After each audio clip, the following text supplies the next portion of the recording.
男子失去意识被推进诊间，身上的白色囚服沾满鲜血，而他是位受刑人，因为睡觉打呼被狱友痛殴，一度昏迷。他们怎么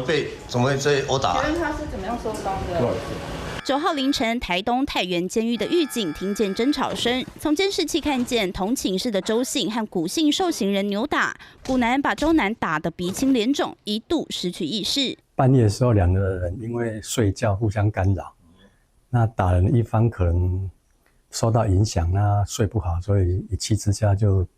动手打人。68岁的周姓受刑人脸部多处受伤，下巴疑似骨折，还好送医后生命迹象稳定。而这不是太原监狱第一起暴力事件，有民众投诉爆料，今年3月曾有4位管理员以管教的名义暴力殴打一位受刑人。去年4月某天的刮胡日，却让受刑人协助发放刮胡刀和指甲刀，酿成有人暗藏指甲刀自伤不治。其中1名管理员还疑似被高层找来当替死鬼。我们都有按照规定通报处理，